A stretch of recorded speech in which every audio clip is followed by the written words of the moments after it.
ഇന്ന് ഞാൻ തയ്യാറാക്കുന്നത് നമുക്ക് ചോറിൻ്റെ കൂടെയും ദോശ ഇഡ്ഡലിയൊക്കെ കൂടെ കഴിക്കാൻ പറ്റിയ നല്ലൊരു സാമ്പാറാണ്. നല്ല രുചിയോടെയാണ് ഞാനിത് തയ്യാറാക്കുന്നത്. ഇതെങ്ങനെ തയ്യാറാക്കുന്നത് നോക്കാം. വീഡിയോ നിങ്ങൾ കണ്ടുകൊണ്ടിരിക്കുമ്പോൾ ഒന്ന് ലൈക്ക് ചെയ്ത് സപ്പോർട്ട് ചെയ്യണേ.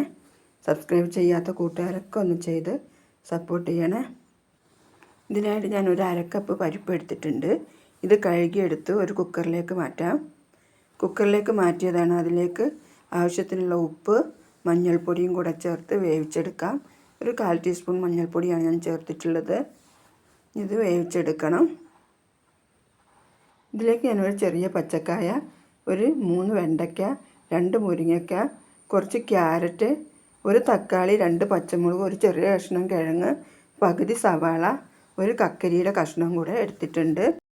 ഇനി ഇതിലേക്കൊരു മസാല വറുത്തെടുക്കണം. അതിനായിട്ട് 1/2 ടേബിൾ സ്പൂൺ മുളക് പൊടി, എരിവുള്ള മുളക് പൊടിയാണ്. ഞാൻ ഇതിലേക്ക് കുറച്ച് കാശ്മീരി മുളക് പൊടി പിന്നീട് ചേർക്കുന്നുണ്ട്.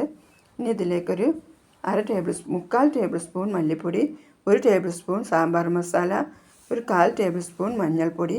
ഇതിൻ്റെ ഈ പച്ചമണമൊക്കെ ഒന്ന് മാറി വരുന്നവരെ വറുത്തെടുക്കാം. പച്ചമണമൊക്കെ ഒന്ന് മാറി വരട്ടെ. തീ കുറച്ചിട്ടിട്ട് വേണം ഇത് വറുത്തെടുക്കാൻ. ഇതായി വന്നിട്ടുണ്ട്. ഇനി ഇത് മാറ്റി വയ്ക്കാം. തീ ഓഫാക്കിയതിന് ശേഷം ഇനി നമുക്കിത് വെന്തത് നോക്കാം. നമ്മുടെ പരിപ്പൊക്കെ നല്ലപോലെ വെന്തിട്ടുണ്ട്.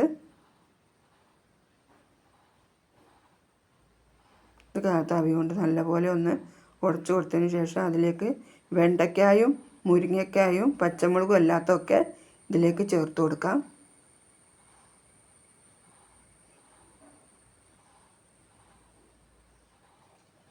ഇത് മാറ്റി വയ്ക്കാം. ഇതിലേക്ക് കുറച്ചുകൂടെ വെള്ളമൊഴിച്ച് ഒന്നുകൂടെ ഇത് ഒരു വിസിൽ വരുന്നവരെ വേവിച്ചെടുക്കണം. കൂടുതൽ സമയം വെക്കരുത്, വെന്തു പോകും കഷ്ണങ്ങളൊക്കെ. ഇതാണ് മൂടി വെച്ച് വേവിച്ചെടുക്കാം. ഇത് വെന്ത് കിട്ടിയിട്ടുണ്ട് കേട്ടോ. ഇതൊന്ന് ഇളക്കി യോജിപ്പിച്ച് കൊടുക്കാം. ഇതിലെ കഷ്ണങ്ങളൊന്നും അങ്ങനെ വെന്ത് പോയിട്ടില്ല. ഒരു വിസിൽ വരുന്നവരെ ഞാൻ വേവിച്ചെടുത്തിട്ടുള്ളൂ. ഇനി ഇതൊരു ചട്ടിയിലേക്ക് മാറ്റാം. തീ ഓണാക്കിയതിന് ശേഷം അതിലേക്ക് ഈ വെണ്ടയ്ക്കായും മുരിങ്ങയ്ക്കായും പച്ചമുളകും കൂടെ ചേർത്ത് കൊടുക്കാം. അത് നല്ലപോലെ ഒന്ന് യോജിപ്പിച്ച് കൊടുത്തതിന് ശേഷം ഇതിലേക്ക് നമ്മൾ വറുത്ത് വെച്ചിട്ടുള്ള മസാല ചേർത്ത് കൊടുക്കാം.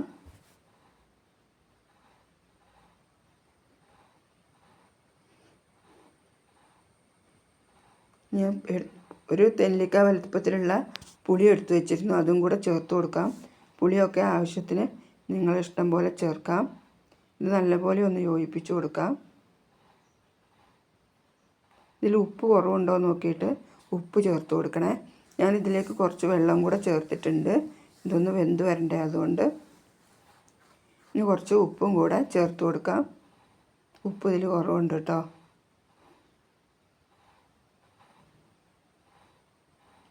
ഇതൊന്നുകൂടെ ഇളക്കി യോജിപ്പിച്ച് നമുക്ക് ഈ വെണ്ടയ്ക്കായും മുരിങ്ങയ്ക്കായൊക്കെ നല്ലപോലെ ഒന്ന് വേവിച്ചെടുക്കാം.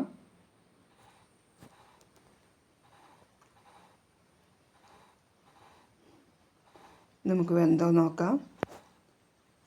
ഞാനിത് ഇടയ്ക്കൊക്കെ തുറന്നൊന്ന് ഇളക്കി കൊടുത്തിരുന്നേ. പരിപ്പുള്ളത് കൊണ്ട് ചട്ടിയിൽ അടിയിൽ പെട്ടെന്ന് പിടിച്ചു പോകും കേട്ടോ. അതുകൊണ്ട് ഇടയ്ക്കൊക്കെ ഒന്ന് തുറന്ന് ഇളക്കി കൊടുക്കണം. ഇതായിട്ടുണ്ട് കേട്ടോ. ഇനി നമുക്ക് തീ ഓഫാക്കി ഇതിലേക്കൊരു വറവ് തയ്യാറാക്കാം. അതിനായിട്ട് ഞാനൊരു പാൻ വെച്ചിട്ടുണ്ട്. അതിലേക്ക് വെളിച്ചെണ്ണയിലാണ് ഞാനിത് വറവിടുന്നത്.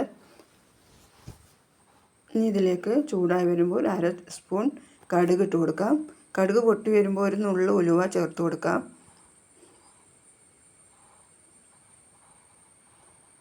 ഒരു നുള്ളു മതി. അത് പൊട്ടി വരുമ്പോൾ അതിലേക്ക് ഞാൻ കുറച്ച് ചെറിയുള്ളി എടുത്ത് വെച്ചിരുന്നു. അത് ചേർത്ത് കൊടുക്കാം. ഒരു 3 ഉണക്കമുളക് മുറിച്ചെടുത്ത് അതും ചേർത്ത് കൊടുക്കാം. കുറച്ച് കറിവേപ്പിലയും കൂടെ ചേർത്ത് ഇതൊന്ന് നല്ലപോലെ മൂപ്പിച്ചെടുക്കാം. ഉണക്കമുളകൊക്കെ ഇതിന് നല്ല ടേസ്റ്റ് കിട്ടും കേട്ടോ. സാമ്പാറിന് നല്ലതാണ് ഉണക്കമുളക് കൂടുതൽ ചേർക്കുന്നത്.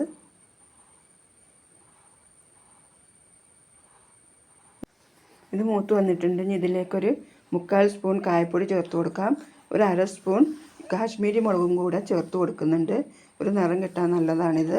ഇതിൻ്റെ പച്ചമണമൊക്കെ ഒന്ന് മാറി വരുന്നവരെ ഒന്ന് ഇളക്കി യോജിപ്പിച്ച് കൊടുക്കാം.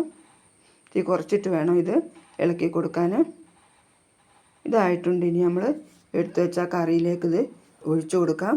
കറിക്ക് ചെറിയ ചൂടോടെ തന്നെ ഇത് ഒഴിച്ചു കൊടുക്കണേ. ചെറിയൊരു തിളയുണ്ട് കറി, അതിലേക്ക് ഇത് ഒഴിച്ചു കൊടുക്കണം. നല്ല കായത്തിൻ്റെ ചുവയൊക്കെ അതിൽ പിടിച്ചോളും. നല്ല ടേസ്റ്റി ഒരു സാമ്പാർ കേട്ടോ. അത് നിങ്ങൾ ഒരു പ്രാവശ്യമെങ്കിലും തയ്യാറാക്കി നോക്കണം. ഇങ്ങനെ പെട്ടെന്ന് തന്നെ ഇത് തയ്യാറാക്കി എടുക്കാം കേട്ടോ. എല്ലാത്തിൻ്റെ കൂടെ കഴിക്കാനും നല്ലതാണ്.